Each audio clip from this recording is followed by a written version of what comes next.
नमस्ते मित्रांनो, आर्थिक सल्लागार किंवा तुमचा आर्थिक फील्डमधला गुरु का आवश्यक आहे ह्याचा एक खूप सुंदर उदाहरण मी तुम्हाला आज देणार आहे।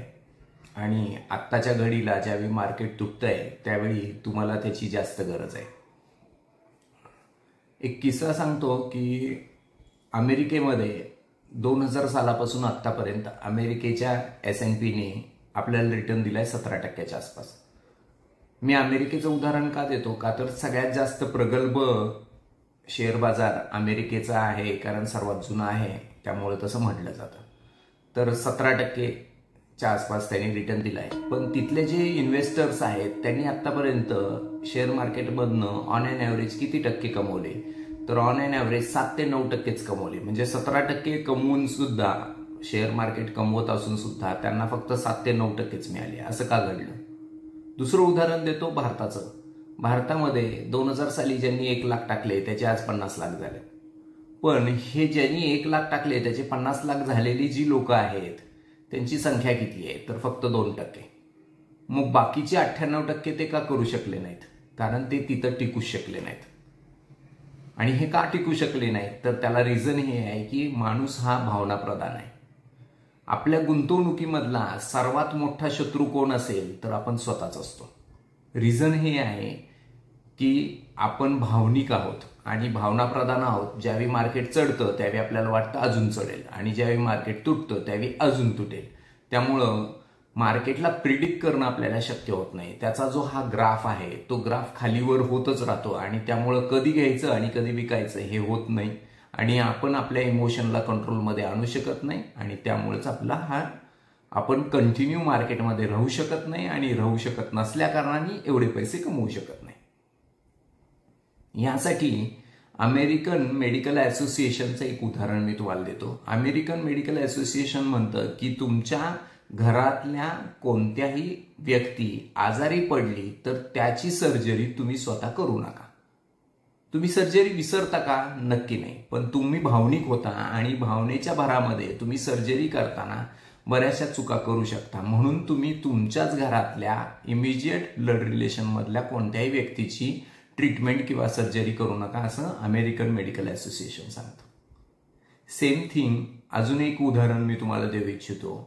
गेल्या 4-5 वर्षापूर्वी आम्ही ट्रेकला गेलो होतो हिमालयाच्या, आणि तिथं गेल्यावर एक राणावत म्हणून, अमरसिंग राणावत म्हणून आमचा शेर्पा होता। तो आम्हाला वर घेऊन चाललेला, छान गप्पिष्ट होता। तो मुलांची फार केअर घेत होता।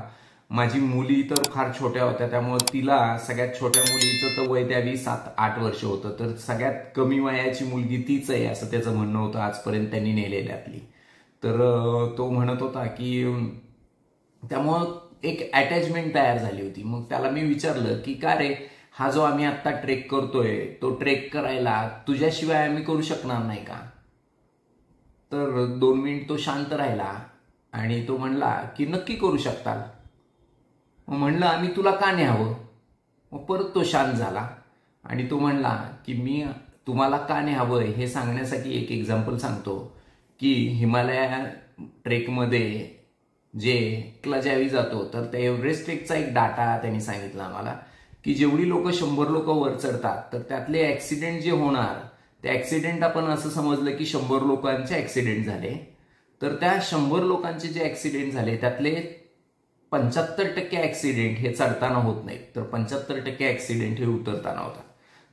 तीच कंडिशन शेअर मार्केटमध्ये पण आहे। ज्यावेळी शेअर मार्केट चढतं त्यावेळी गाढव सुद्धा वेगात उड्या मारतं, म्हणजे जे एकदम खराब शेअर्स आहेत ते पण वेगात चढून जातात।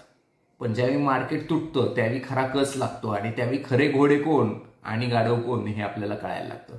आणि त्यामुळं ज्यावेळी मार्केट तुटतं त्यावेळी गाढव अक्षरशः धुळधाण होऊन जाते, पण घोडा मात्र टिकून राहतो। आणि हे का घडतं तर हे एकमेव कारणामुळे घडतं, ते म्हणजे इमोशन। आणि तुमचे इमोशनला कंट्रोल करायचं असेल तर तुम्ही स्वतः ते करू शकत नाही, असं खूप वेळा होतं।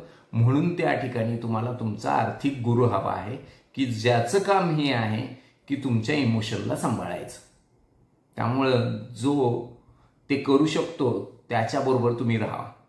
आत्ताच्या मार्केट कंडिशनमध्ये जेवढं मार्केट तुटलंय तर मी काल परवाच डाटा ऐकला की 53% लोकांच्या SIP बंद झाल्या. पण मी अभिमानाने सांगू इच्छितो की माझ्या एकाही क्लायंटची SIP बंद नाही झाली, मार्केट तुटलं असतानाही. उलट किंबहुना कित्येक लोकांनी करोडो रुपये आत्ता इन्व्हेस्ट केलेत. करोडो म्हणण्या इतकेच खरंच 1 करोडच्या पुढची अमाऊंट आहे म्हणून मी ते सांगतोय. त्यामुळं हे नीट लक्षात घ्या की हेच इमोशन सांभाळण्याचं काम आम्ही चांगल्या पद्धतीने करतोय असं मला वाटतंय. त्यामुळं ह्या इमोशनसाठीच तुम्ही आमच्याशी नक्की जोडले जाऊ शकता. थँक्यू.